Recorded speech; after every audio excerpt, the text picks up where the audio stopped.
The morning sun painted the mountains surrounding the Berkshire Music Festival in shades of gold and amber. Maya Rodriguez stepped off the bus, clutching a worn leather bag that had seen better days. At 19, she carried herself with quiet determination, though her eyes betrayed the nervousness she felt about being here. This wasn't her world. The festival grounds buzzed with expensive cars, designer clothing, and conversations peppered with foreign musical terms she'd only read about online. Maya had grown up in Cedar Falls, a small town where the closest thing to culture was the annual county fair. Her musical education came from countless hours watching YouTube tutorials on an old laptop and practicing on a beat-up upright piano at the community center. But here she was, thanks to a work-study program that let her volunteer, in exchange for attending workshops. She'd applied on a whim, never expecting to be accepted. Now, walking past towering speakers and elaborate stage setups, she wondered if she'd made a terrible mistake.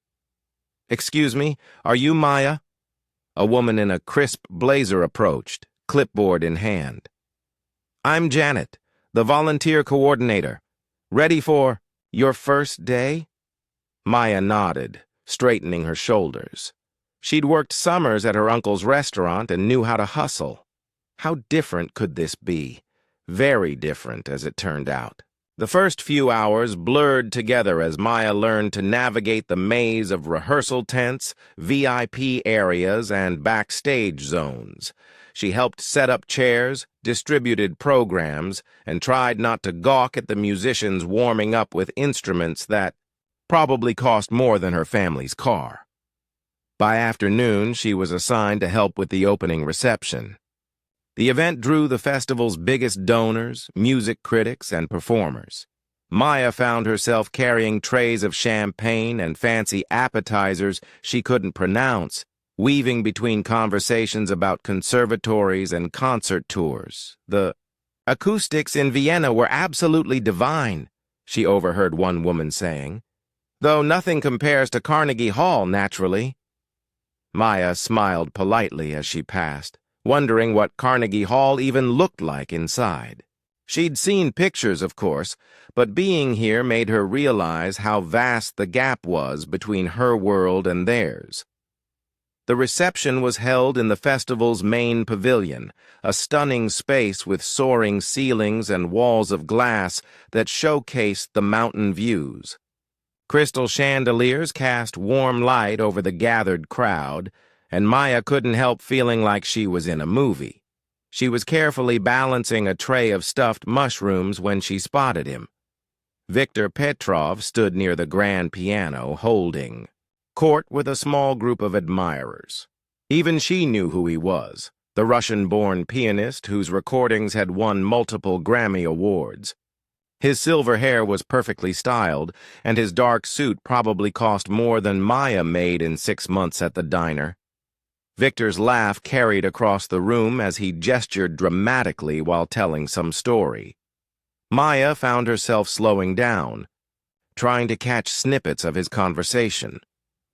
"The conductor was absolutely hopeless," Victor was saying. "I had to practically teach him the piece during intermission. These smaller orchestras, you understand." His companions laughed appreciatively. Maya rolled her eyes slightly. She'd watched enough of his interviews online to know he had a reputation for being, well, difficult. She was so focused on eavesdropping that she didn't notice the festival director heading straight toward her path. Dr. Harrison was deep in conversation with a board member, gesturing wildly about funding concerns. The collision happened in slow motion. Maya tried to swerve, but her tray caught the edge of Dr. Harrison's elbow.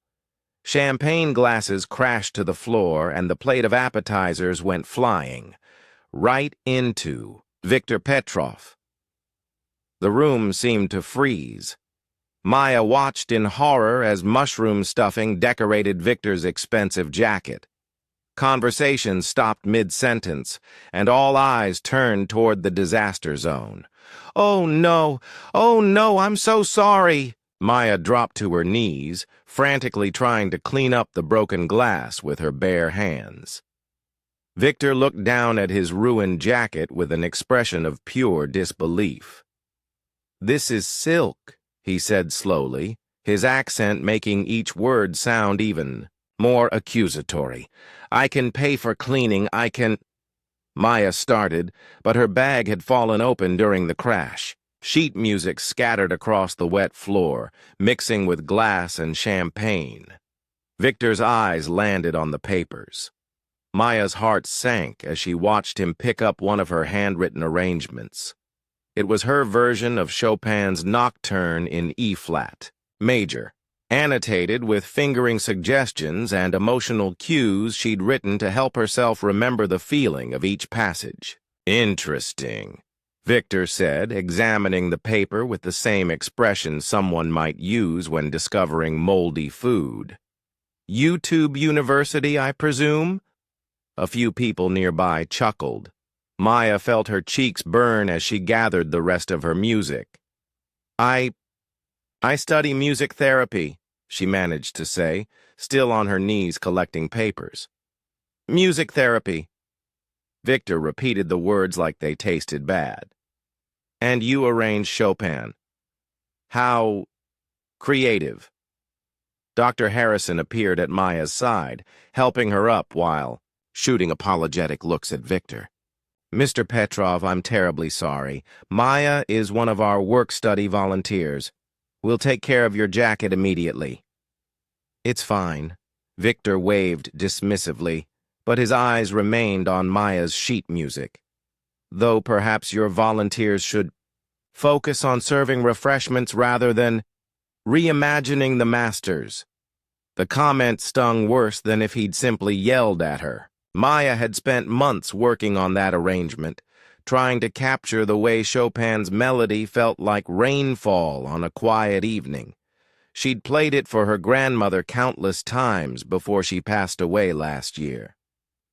"Real music," Victor continued, loud enough for the gathering crowd to hear, "requires real training, discipline, years of proper instruction, not internet tutorials and good intentions."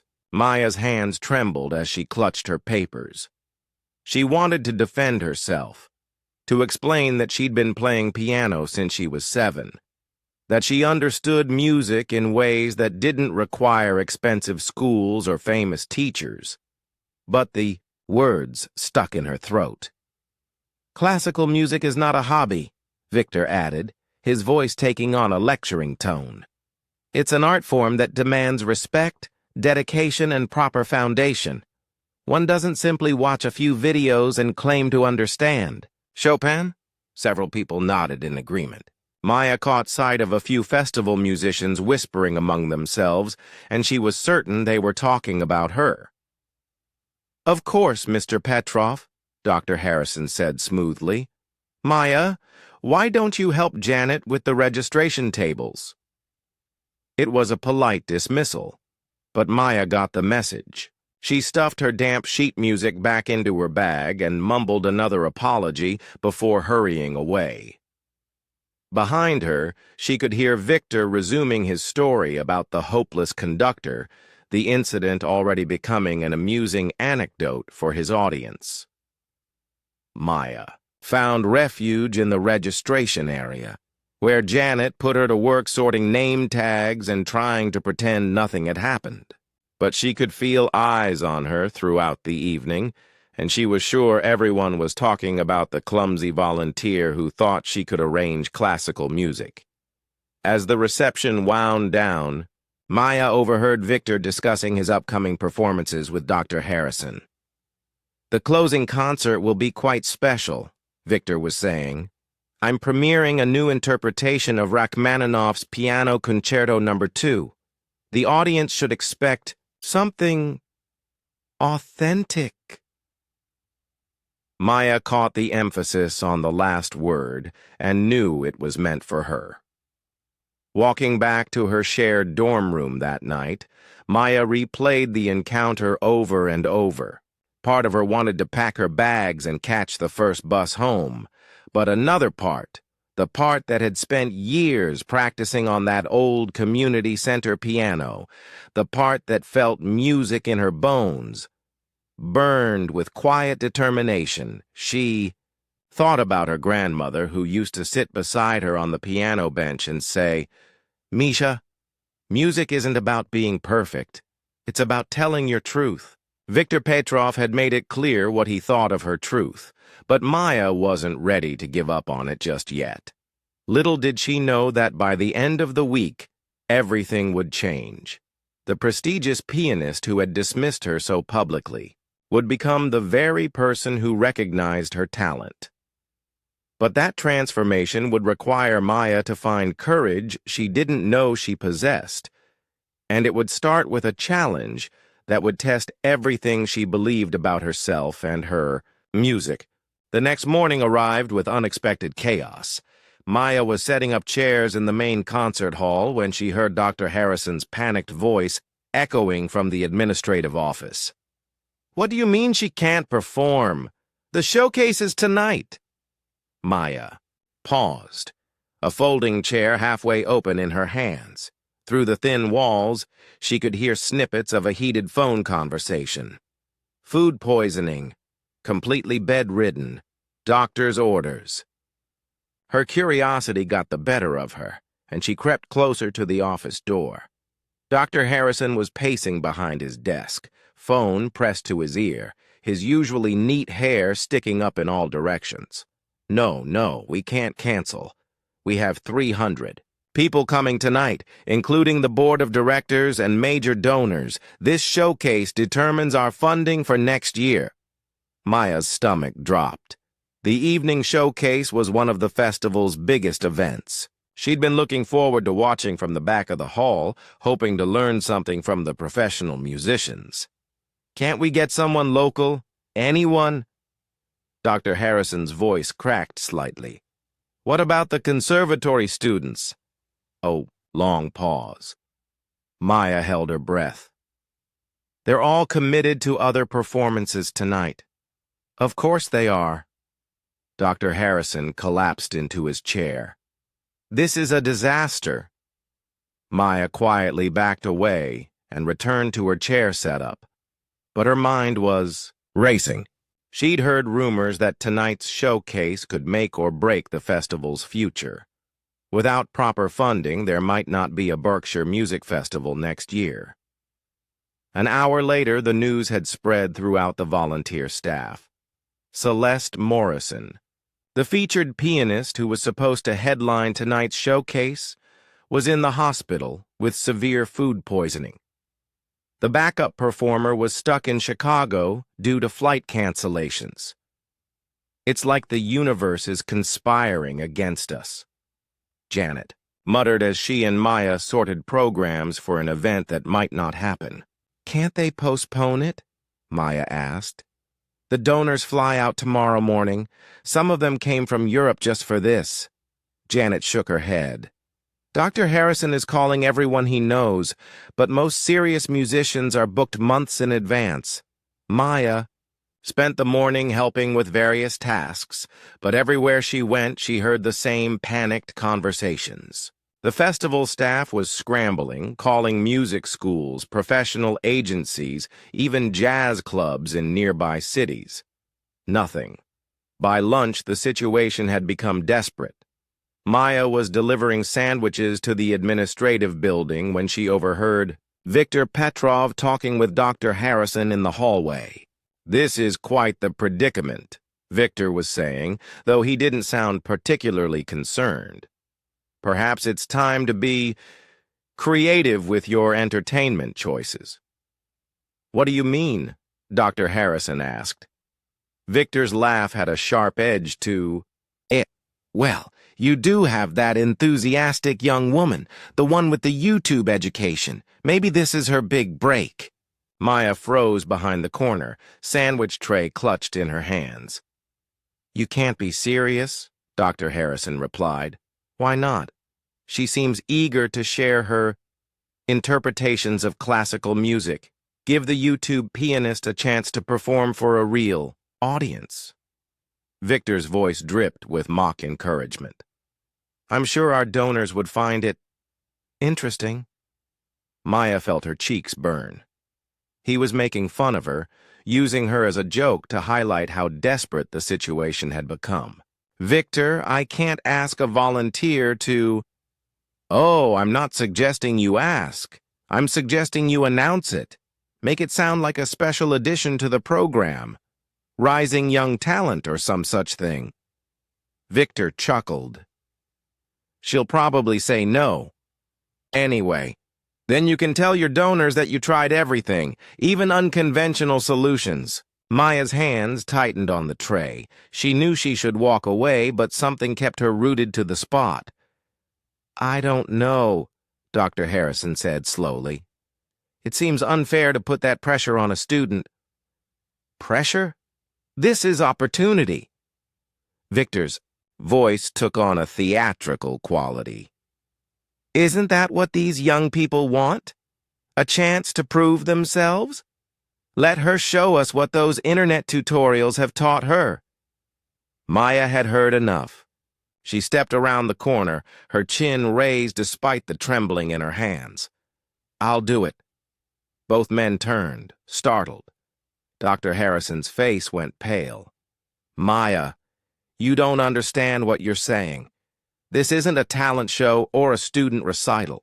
These are serious music patrons, critics, industry professionals. I understand perfectly, Maya interrupted, surprised by the steadiness in her own voice. You need someone to perform tonight, and I'm offering. Victor raised an eyebrow, clearly, not expecting this response. How brave of you. Though I should mention, you'll be performing on a Steinway Model D concert grand. It's worth about $200,000. Some people find that intimidating. Maya's eyes widened despite herself, but she forced her voice to remain calm. I've performed on a piano before. A community center upright is quite different from a concert grand, my dear, Victor said with condescending gentleness. The touch, the responsiveness, the acoustics in a hall this size. It's not something one learns from YouTube videos. Victor, please, Dr. Harrison interjected. But the pianist held up a hand. No, let her speak. I'm curious to hear what she plans to perform. Chopin, perhaps? Or maybe she's prepared something more appropriate to her skill level? The challenge in his voice was unmistakable. Maya realized this had gone beyond simple mockery. Victor was testing her, expecting her to back down, to admit she was out of her league. I'll perform something original, Maya said quietly. The silence that followed was deafening. Victor's eyebrows shot up in genuine surprise. Original? He repeated. You compose as well as arrange? Sometimes. Maya's voice was barely above a whisper, but she held his gaze. Victor studied her for a long moment, and Maya could see him recalculating. She wasn't following the script he'd expected. Well, he said finally, this should be educational for all of us. Dr. Harrison looked between them like he was watching a tennis match. Maya, are you absolutely certain about this? I don't want you to feel pressured. I'm sure, Maya said, though her heart was hammering so hard she was sure they could hear it. Then it settled. Victor announced with a smile that didn't reach his eyes. Our young composer will grace us with a world premiere. How exciting. As Victor walked away, Maya caught his parting comment to Dr. Harrison. Do make sure to have a backup plan ready, just in case. The rest of the day passed in a blur of preparations and second-guessing. Dr. Harrison assigned Maya a practice room and told her she could rehearse until the evening.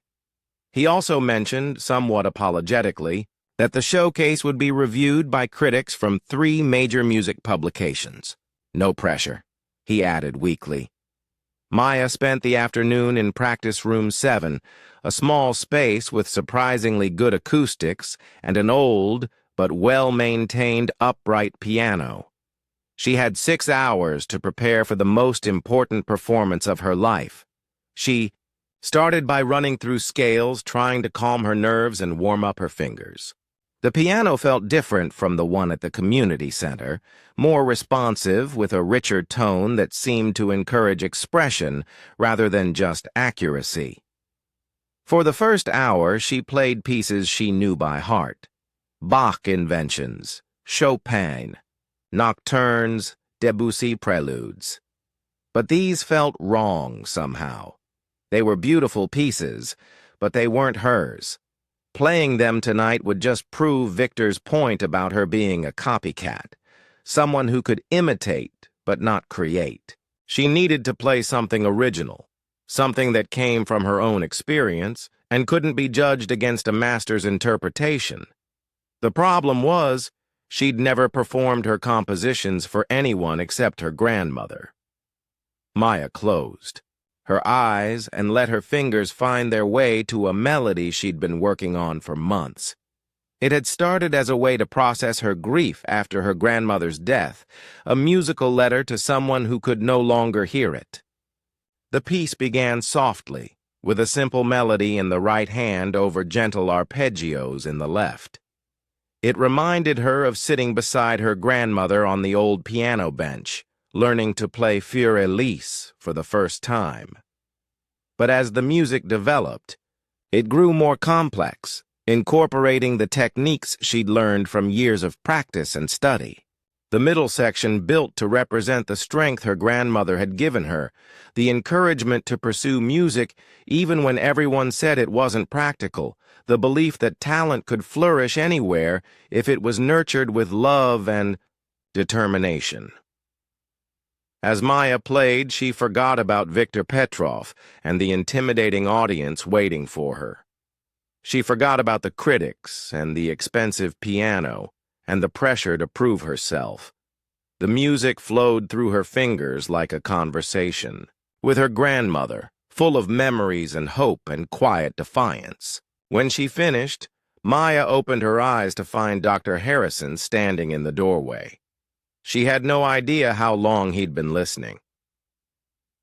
"What do you call that piece?" he asked, softly. Maya hesitated.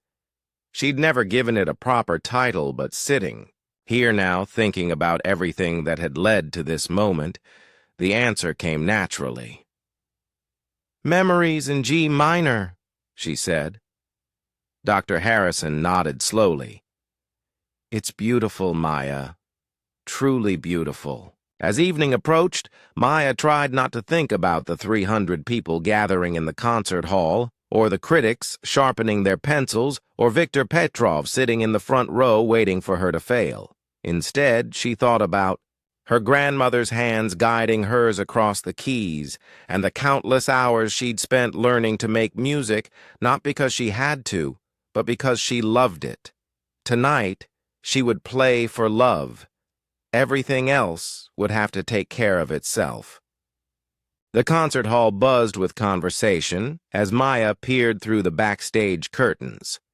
300 people filled the elegant space, their voices creating a low hum that seemed to vibrate through the floorboards. Crystal chandeliers cast warm light over the audience, and Maya could see expensive jewelry glinting in the front rows where the major donors sat. Her stomach felt like it was full of butterflies doing acrobatics. She'd performed before, but never for more than 30 people. At the community center's annual talent show, this was different. This was terrifying. 5 minutes, Maya," Janet whispered, appearing beside her with a clipboard and a nervous smile. "How are you feeling?" "Like I might throw up," Maya admitted, wiping her sweaty palms on her dress. She'd borrowed the black concert dress from another volunteer, and it was slightly too big, making her feel even more out of place. Through the curtains, she spotted Viktor Petrov in the front row, center seat. He was leaning back in his chair with his arms crossed, looking like a judge waiting to deliver a verdict. Next to him sat Dr. Harrison, who kept checking his watch and adjusting his tie. Maya's eyes swept the audience, taking in the sea of expectant faces. She recognized some festival musicians scattered throughout the crowd, music critics with their notebooks ready, and board members she'd served drinks to just yesterday. They were all here to see her either succeed or fail spectacularly. "Ladies and gentlemen," Dr. Harrison's voice came through the sound system as he took the stage. "Thank you for joining us for tonight's showcase. Due to unexpected circumstances, we have a special treat for you this evening." Maya felt her heart skip a beat. This was it. Tonight we're privileged to hear from Maya Rodriguez, a young composer and pianist who will be performing an original composition. Please join me in welcoming Maya to the stage.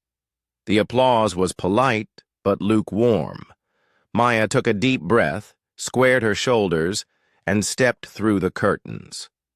The stage lights were brighter than she'd expected, temporarily, blinding her as she walked toward the magnificent Steinway grand piano positioned center stage. Her heels clicked against the polished wood floor, each step echoing in the large space. The piano was even more beautiful up close. Its black surface gleamed under the lights, and Maya could see her reflection in the polished wood. She'd never played anything so expensive, so perfect. For a moment, panic gripped her chest. What if she damaged it? What if her technique wasn't good enough for such an instrument? As she adjusted the piano bench, Maya caught sight of Victor again. He was leaning forward now, his expression skeptical but curious. A few seats away, she noticed a woman with a press badge scribbling notes, probably describing how nervous the unknown performer looked. Maya sat down and positioned her hands over the keys. The hall had grown quiet, but she could still hear the occasional cough, the rustle of programs, someone whispering in the back. 300 people waiting to judge her. She closed her eyes and tried to remember why she was here. Not to prove Victor wrong, though that would be nice. Not to impress the critics or save the festival, though those mattered too. She was here because music lived inside her and it needed to come out. Maya thought of her grandmother, Rosa, who used to say that every song had a story to tell. "Don't just play the notes, mija," she would say. "Tell me what the music feels like." Tonight, Maya would tell Rosa's story, and her own. She began softly, her right hand picking out a simple melody in G minor, while her left hand provided gentle accompaniment.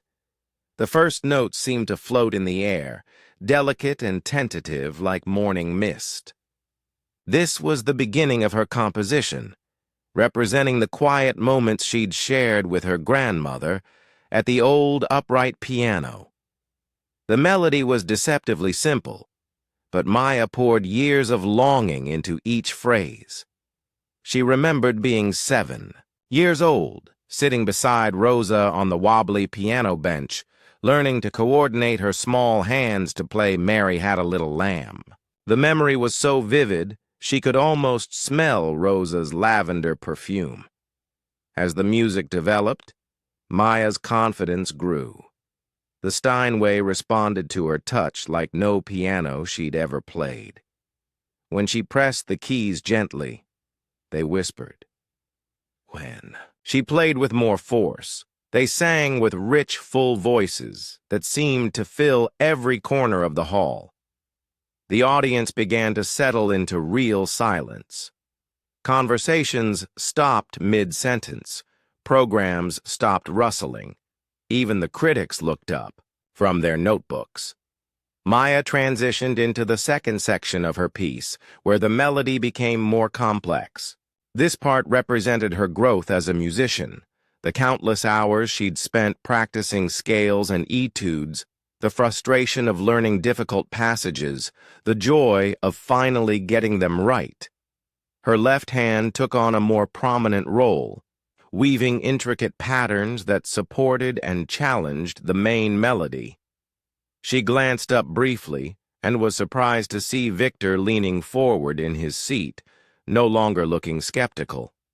His arms were uncrossed, and his expression had shifted to something that looked almost like interest. The music built toward the emotional center of the piece, where Maya had written in all her grief and love and determination. This was the hardest part to play. Not technically, but emotionally.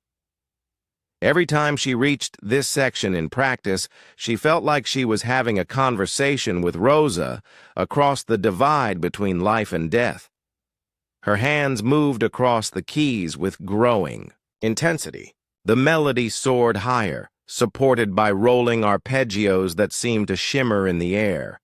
This was where all her YouTube tutorials and community center practice sessions had led her, where technical skill met raw emotion and created something bigger than both. Maya could feel the audience's attention like a physical force. The hall was so quiet she could hear her own breathing, the soft sounds of her fingers against the keys, the subtle resonance of the strings inside the piano. 300 people had become one unified listener, drawn into the story she was telling. The climax of the piece arrived like a thunderstorm. Maya's hands moved with confidence she didn't know she possessed, drawing sounds from the piano that seemed impossible for someone her age, someone with her background. The melody reached its highest point, supported by powerful chords that made the entire piano sing. This was her grandmother's strength, the faith Rosa had always shown in Maya's potential. "You have music in your soul, mija," she used to say. "Don't let anyone tell you it doesn't matter where it comes from." As the music began its descent from the climax, Maya felt tears on her cheeks. She didn't try to stop them. This was Rosa's goodbye and her own hello to whatever came next. The final section of the piece returned to the gentle theme from the beginning, but transformed by everything that had come before. The simple melody now carried the weight of memory and hope, loss and possibility. Maya's touch became lighter, more ethereal, as if the music was dissolving back into the silence from which it had emerged. The last note hung in the air for what felt like an eternity. Maya kept her hands on the keys, afraid to break the spell that had settled over the hall. She could hear her own heartbeat, the subtle creaking of the old building, but no other sound. Then, slowly, Viktor Petrov began to clap. It started as a slow, steady rhythm, but there was something different about it. This wasn't polite applause or sarcastic appreciation. This was genuine recognition. One by one, others joined in until the entire hall erupted in thunderous applause. Maya looked up, stunned. The audience was on its feet, all of them. The eye. Critics were applauding. The board members were applauding. Even the festival musicians who had whispered about her yesterday were standing and clapping with obvious enthusiasm. But it was Victor's face that shocked her most. The man who had dismissed her so cruelly just 2 days ago was not only standing, he was smiling. Not the condescending smile she'd seen before, but something warm and genuine that transformed his entire appearance. Maya stood shakily and took a small bow, overwhelmed by the response. The applause continued for what felt like 5 minutes, washing over her in waves of sound and approval. As she finally left the stage, Maya realized that everything had changed in the span of 12 minutes. She was no longer the clumsy volunteer who had spilled champagne on a famous pianist. She was a musician who had just moved 300 people to their feet with her own composition. But the real transformation, she would soon discover, was just beginning. Maya's hands were still trembling as she stepped into the backstage area. The sound of applause followed her through the heavy curtains, a wall of approval that seemed impossible to believe. She leaned against the wall, trying to catch her breath and process what had just happened. "Maya!" Janet appeared, practically bouncing with excitement. "That was incredible! I've never seen an audience react like that. Dr. Harrison is beside himself with joy." Before Maya could respond, a small crowd of people began filtering backstage. Festival musicians she'd served coffee to that morning were suddenly treating her like a colleague, offering congratulations and asking about her composition technique. A music critic from Boston approached with genuine interest, requesting an interview for next week's publication. "Where did you study composition?" asked Elena Vasquez, one of the guest violinists. "That piece had such sophisticated harmonic structure." I didn't study it anywhere formally," Maya admitted, still feeling surreal about the whole situation. "I just write what feels right." Elena's eyebrows shot up. "Self-taught? That's remarkable. The way you developed those themes showed real understanding of musical architecture." Maya was about to respond when the crowd seemed to part. Viktor Petrov was walking toward her, and the backstage chatter quieted to whispers. Maya felt her stomach clench, unsure what to expect from the man who had humiliated her just 2 days. But when Viktor reached her, he did something completely unexpected. He extended his hand for a handshake, his expression serious but respectful. "Miss Rodriguez," he said quietly. "That was extraordinary." Maya stared at his outstretched hand for a moment before accepting it. His grip was firm, and he held her gaze as he spoke. "I owe you an apology," Viktor continued, his voice low enough that only she could hear. "What I said about your musical education, about YouTube tutorials and real training, I was wrong, completely wrong." Maya felt tears threatening again, but for entirely different reasons than during her performance. "I've been playing piano for 40 years, Viktor went on. "I've performed in the world's greatest concert halls, worked with legendary orchestras, recorded albums that have won awards. But tonight, listening to your composition, I remembered something I had forgotten." He paused, seeming to choose his words carefully. "Music isn't about where you learned it or how much your education cost. It's about having something real to say and the courage to say it. Your piece, it told a story that came from your heart. That's something that can't be taught in any conservatory." Maya wiped her eyes, overwhelmed by the sincerity in his voice. "Thank you," she managed to whisper. "No, thank you," Viktor replied. "You reminded me why I fell in love with music in the first place, before it became about competitions and critics and proving myself to others." Dr. Harrison appeared beside them, practically glowing with relief and excitement. "Maya, that was magnificent. The board members are talking about featuring you in next year's festival. And Viktor, thank you for encouraging her to perform." Viktor's mouth quirked into a small smile.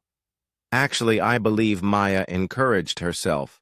I merely provided the opportunity." Over the next hour, Maya found herself in conversation after conversation with people she'd only dreamed of meeting. Composers asked about her process. Performers wanted to know if she had other pieces they could play. Critics scribbled notes and requested copies of her music. But the most meaningful conversation came later, when the crowd had thinned and Viktor approached her again. "Maya, I have a proposition for you," he said. "How would you feel about studying at the Manhattan Conservatory? I know the admissions director personally, And after what I witnessed tonight, I'm certain they would offer you a scholarship." Maya's heart stopped. The Manhattan Conservatory was one of the most prestigious music schools in the country. Students competed globally for the chance to study there. "But I can't afford—" "A full scholarship," Victor interrupted gently. "Tuition, room, board, everything. And I would be honored to serve as your mentor, if you'll have me." Maya stared at him, speechless. 2 days ago, this man had dismissed her musical abilities in front of a room full of people. Now, he was offering to change her entire life. "I don't understand," she said finally. "Why would you do this for me?"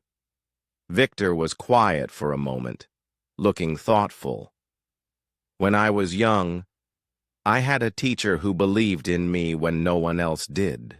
He took a chance on a stubborn kid from Moscow who thought he knew everything about music. That teacher changed my life."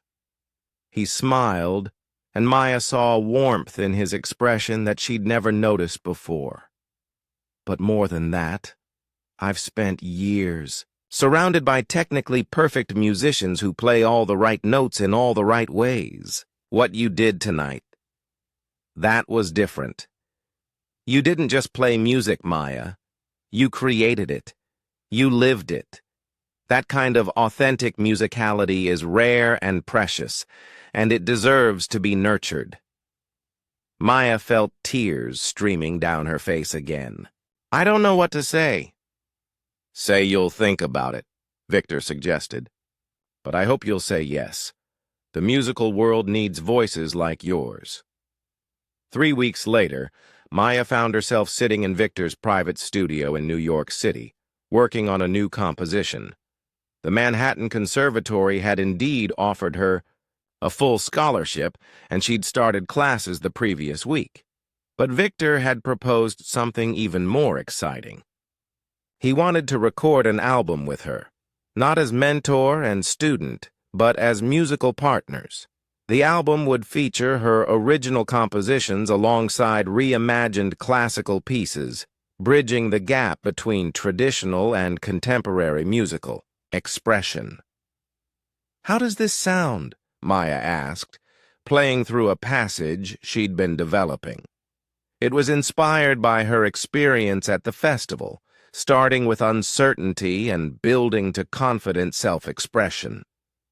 Victor listened intently, his head tilted in concentration. "Beautiful," he said when she finished. "But what if you tried adding a counter melody in the left hand during the bridge? Something that echoes the main theme, but in a different register." Maya nodded and tried his suggestion. The music immediately felt richer, more complex. This was what she loved most about working with Victor. He didn't try to change her musical voice, but helped her express it more clearly. "Perfect," Victor said with satisfaction. "You have such natural instinct for harmonic development." Their partnership had surprised everyone in the classical music world. Critics had initially been skeptical about the collaboration between the established virtuoso and the unknown student. But their first public performance together, just 2 weeks after Maya started at the conservatory, had silenced the doubters. Maya had played her piece, Memories in G minor, while Victor provided accompaniment on a second piano, adding layers of harmony that enhanced rather than overshadowed her original composition. The audience had been mesmerized and the reviews had been glowing. But perhaps the most meaningful part of their collaboration was the foundation they'd established together. The Rodriguez-Petrov Musical Education Initiative provided scholarships and instruments to talented young musicians from underprivileged backgrounds, regardless of their formal training. "Music lives everywhere," Victor had said at the foundation's launch event. "In community centers and church basements, in small-town talent shows and high school bands. Our job isn't to decide who deserves to make music, it's to make sure Everyone who has music inside them gets the chance to share it. Maya had stood beside him at that podium, thinking about all the kids who might be sitting at beat-up pianos right now, learning from YouTube videos and wondering if their dreams were too big. Now, 6 months after that life-changing performance, at the Berkshire Music Festival, Maya was preparing for her debut at Carnegie Hall. She would be performing her compositions alongside some of the world's most celebrated musicians, with Victor as her partner and champion. The girl who had once spilled champagne on a famous pianist's jacket was about to play on the most prestigious stage in classical music. But more importantly, she was helping to change the way the musical world thought about talent, education, and opportunity. As Maya walked across the conservatory campus that evening, she pulled out her phone and called her mother back in Cedar Falls. "Mommy, guess what?" she said when her mother answered. "They want to record another album, and Victor thinks we should tour Europe next year." Her mother's proud tears were audible through the phone. "Your grandmother would be so proud, Mija. She always knew you had music in your soul." Maya smiled, looking up at the New York skyline. Rosa had been right about that. Music had always lived inside her, waiting for the right moment to emerge and transform not just her own life, but the lives of everyone who heard it. Sometimes the most beautiful music comes from the most unexpected places, and sometimes all it takes is one person brave enough to play their truth for the whole world to listen.